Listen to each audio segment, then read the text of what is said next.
So as project managers, we've all been there before. We get assigned a project, it looks good on paper, we're all feeling very confident about it, and then as you get into the execution, it basically all implodes right in front of your eyes.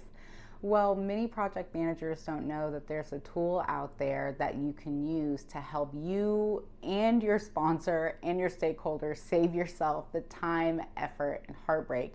And it's called a Project Definition Rating Index, or a Project Rating Index. This can be abbreviated PDRI or just PRI.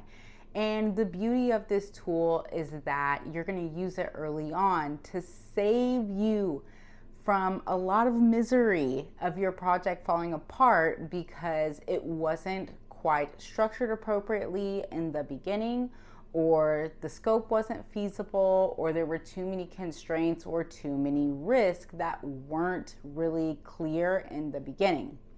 So in today's video, I'm going to be telling you all about the PDRI and how you can use it as a project manager. So let's get started. So welcome back to my channel. If you're new here, my name is Veronica and I am a PMP, CSM, safe, agile practitioner. But more than anything, I'm just a project manager out here trying to help people become project managers or help project managers level up their game. So before we jump in, make sure you subscribe to my channel and turn on that notification bell. Now, when it comes to a PDRI, this is a beautiful tool, and it's most commonly used in infrastructure and construction projects to measure the feasibility of a project. Now, what we said before was a lot of the times we get thrown these Hail Mary projects that sound great on paper. Hey, we'll definitely be able to pull it off. Let's just throw some stuff at the wall, time, money, resources, and it'll stick. And then a lot of the times it does not, and we wonder how that can be prevented in the future.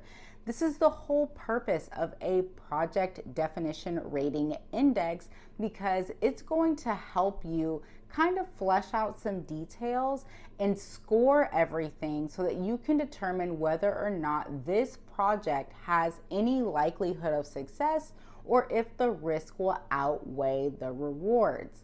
It's a beautiful thing because it helps you kind of think through and spot red flags that maybe other people have not seen.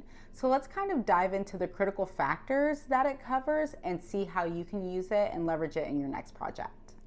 One of my favorite things about a PDRI is that it prevents us from doing this very human thing, which is relying on our feelings. I used to have a C-suite level mentor, and he was great because he would always say, I don't want to know how you feel. Don't tell me about your feelings. If I ask you how things are going, I don't want to hear that you feel great. He was an operations guy by trade, and the only thing that he believed was the numbers.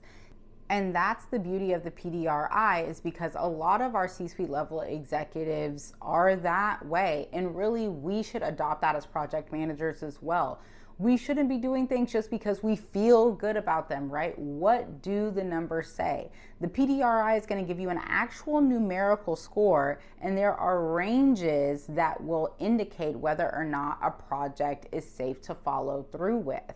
If you don't remember anything else about a project definition rating index, remember this: the lower the score, the riskier the project. The higher the score, the smoother the ride.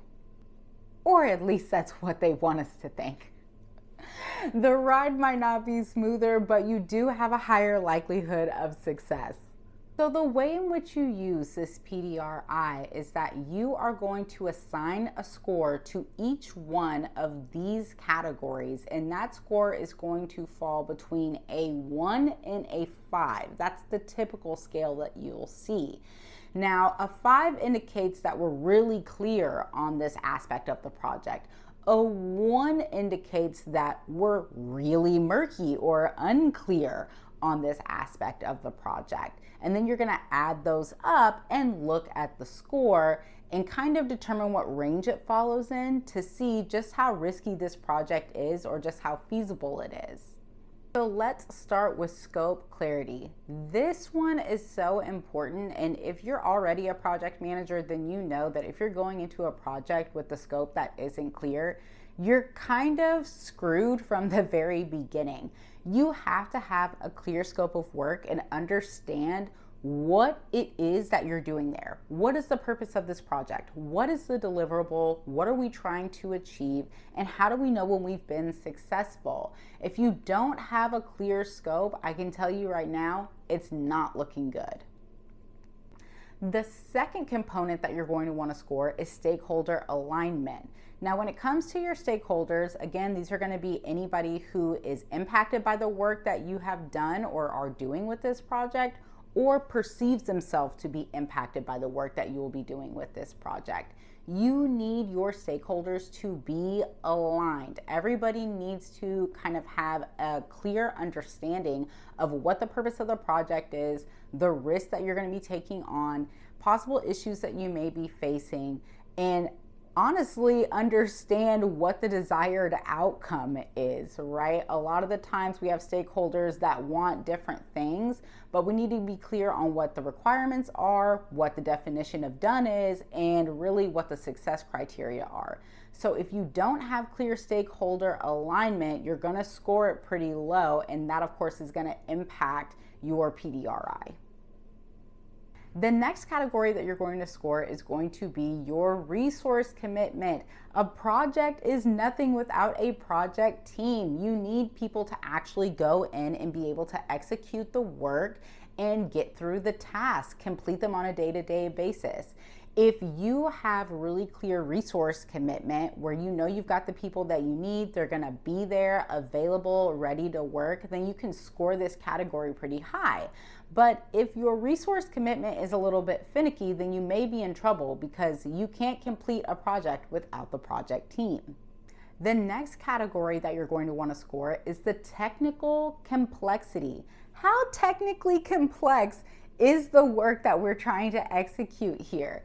Is this like something that's pretty simple, or is this something from Back to the Future, right? A lot of the times we think to ourselves, oh, okay, we'll just figure it out along the way. And then along the way, we find ourselves in trouble because we underestimated how technically complex the work would be. So if you're really confident in your team's capability to overcome obstacles when it comes to the technical complexity of the work, then you're going to score this category a little bit higher. But if you're a little nervous about the technical complexity, and so are your subject matter experts and your resources, then you may want to give this category a lower score. This next category is one of my favorites, and it is timeline realism, meaning how realistic is the timeline that your sponsors have given you to execute this work. A lot of the times we have stakeholders that come in, or our sponsors that give us this project, and they say, hey, I want this done in 3 months. I feel confident you and the team can execute. And then you and your team go and do your due diligence, and your timeline comes back at 1 year. Well, that's a big difference than 3 months, right? So we want to score how realistic is our timeline. If we feel confident, there we go with feelings, right? If we have confidence in our ability and our team's ability to complete the work in that timely manner, then we'll score this section a little bit higher. But if we're saying it's going to take a year and your sponsor is demanding 3 months, you're probably going to want to score this section a little bit lower on your PDRI. The next section you're going to want to evaluate is your team's experience. This is really important because remember, as a project manager, you're not really the one executing these tasks. It's going to be your project team. And if you're asking them for the moon and the stars, but they've never even been to space, then they probably don't have the experience necessary to deliver. So this one's pretty clean cut. If your team has the background and the experience to be successful, you're going to give this section a higher rating. But if they lack experience in the necessary areas to be successful, you're going to score this one a little bit lower. The next category is going to be risk exposure. Now, this one is extremely important because risk can take down a project if they turn into an issue, okay? How much risk are you exposed to if you take on this work?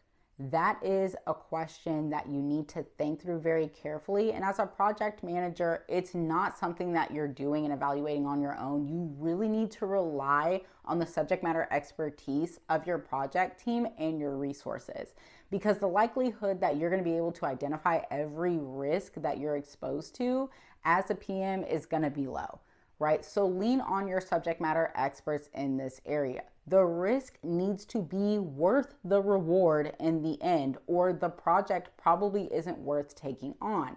So if you have comfort with the risk exposure, then you may want to score this category higher. But if the risk outweighs the reward, it should probably get a low score on your PDRI. Last but not least is going to be executive support. Do you have the backing of the right people to take this project through execution to fruition, right? Can you get it over the finish line? We all know as project managers that we need the backing of our executives. We need them on board, because we're always going to run into unforeseen obstacles along the way. And it's not something that we can fight through all on our own. It's absolutely a team effort. So if you have a high level of executive support, you're probably in a good spot. But if you have a low level of executive support, then you can definitely anticipate that there's going to be some challenges. My advice when it comes to using a PDRI is that you need to do it early on, right? Maybe make it part of your kickoff process. You need to understand the risk that you're taking and how feasible the project is, so that you can get buy-in from the necessary parties before moving forward, or throw up the red flag if it looks like there's no way the project will ever be successful. Best case scenario is that you use this tool to help you and your team and your sponsors and your stakeholders put the brakes on any projects that are doomed from the beginning, or have more comfort in a project that is going to be successful and that you and your team can successfully execute regardless of any project constraints. I hope that this video has been helpful for you. If it has, make sure you like, comment, and subscribe to my channel. If you're looking to become a project manager, hit the link in the description and join our project management community of over 1,400 aspiring and current project managers, and let us help you reach your goals. Until next time, there is a link in the description for an article from PMI about PDRI. If you'd like to do a little bit more research, I definitely suggest you check out that resource, and I'll see you guys next time.